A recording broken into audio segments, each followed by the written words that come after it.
Hi friends, welcome to healthy cooking channel. இந்த வீடியோவில் நம்ம இன்றைக்கி சுவையான சுரைக்காய் மோர் குழம்பு எப்படி செய்யலான்னு பார்க்கலாம். ரொம்ப சிம்பிளான மெத்தட், வெரி டேஸ்டியான ரெசிபி. இதுக்கு சைட் டிஷ் எதுவுமே தேவையில்லைங்க. மோர் குழம்பு மட்டும் இருந்தாலே நம்ம செஞ்சு வச்ச சாதம் பத்தாத அளவுக்கு டேஸ்ட்டு சூப்பராக இருக்கும். எல்லாருமே விரும்பி சாப்பிடக்கூடிய ரெசிபி. வாங்க எப்படி செய்யலான்னு பார்க்கலாம். சுரைக்காயை மேலே தோலை சீவிட்டு உங்களுக்கு எந்த சைஸில் வேணுமோ அந்த மாதிரி கட் பண்ணி எடுத்துக்கோங்க. நான் குட்டி சுரைக்காய் ஒரு முழு சுரைக்காய் எடுத்திருக்கேன். சேர்த்துட்டு ஒரு பாத்திரத்தில் கொஞ்சமாக ஒரு 200 ml அளவுக்கு தண்ணி சேர்த்தா போதும். ஏன் அப்படின்னா வேகும் போது அதுவே தண்ணி விட்டுரும். 1/4 டீஸ்பூன் மஞ்சள் தூள், 1/4 டீஸ்பூன் கல்லுப்பு, இது ரெண்டையும் சேர்த்து நல்லா சுரைக்காய் நல்லா சாஃப்டாக வெந்து வர அளவுக்கு வேக விட்டுறணும்.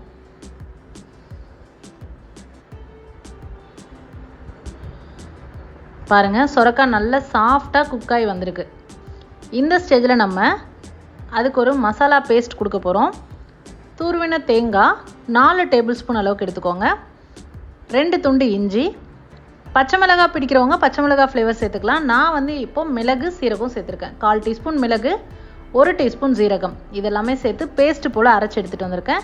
இதை நம்ம இப்போ அந்த சுரைக்காய் வெந்து வந்திருக்கு இல்லையா, அதில் சேர்க்க போகிறோம். சேர்த்துட்டு ஒரு 5 நிமிஷம் ஸ்டவ்வை சிம்மில் வச்சு கொதிக்க விட்டுருங்க.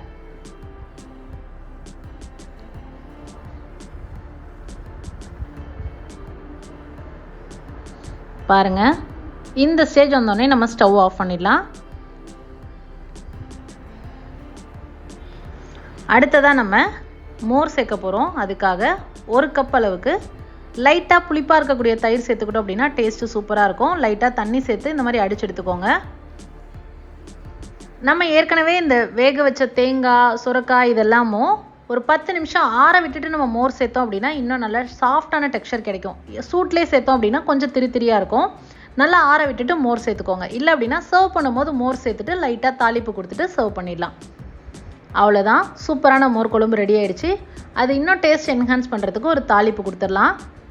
கடாயில் 1 டேபிள் ஸ்பூன் அளவுக்கு எண்ணெய் விட்டுக்கோங்க. எண்ணெய் சூடானதுக்கப்புறமா 1/4 டீஸ்பூன் கடுகு, 1 டீஸ்பூன் உளுந்தம்பருப்பு, காரத்துக்கு ஏற்ப காய்ந்த மிளகாய், நம்ம ஏற்கனவே மிளகு சேர்த்துருக்கோம், இது ஜஸ்ட் ஃப்ளேவருக்கு தான்.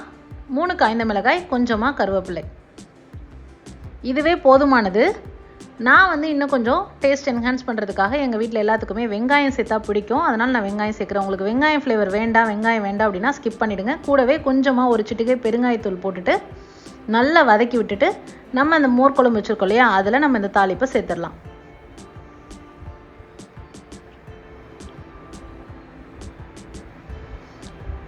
அவ்வளோதான் ஃப்ரெண்ட்ஸ், இந்த வீடியோவில் நம்ம இன்றைக்கி சுவையான சுரைக்காய் மோர் குழம்பு எப்படி செய்யலான்னு பார்த்தோம். சுரைக்காயில் மட்டும் இல்லை, எல்லா நீர் காய்கறிகளிலும் இதே மெத்தட் ட்ரை பண்ணி நம்ம மோர் குழம்பு செய்யலாம். ட்ரை பண்ணி பார்த்துட்டு உங்களுக்கு கமெண்ட் மறக்காமல் சொல்லுங்கள் ஃப்ரெண்ட்ஸ். இது போன்ற ஹெல்தி ரெசிபீஸ்க்கு மறக்காமல் ஹெல்தி குக்கிங் சேனலை சப்ஸ்கிரைப் பண்ணுங்கள். இந்த வீடியோ உங்களுக்கு பிடிச்சிருந்தா லைக் பண்ணுங்கள், ஷேர் பண்ணுங்கள், கமெண்ட் பண்ணுங்கள். தேங்க்ஸ் ஃபார் வாட்சிங்.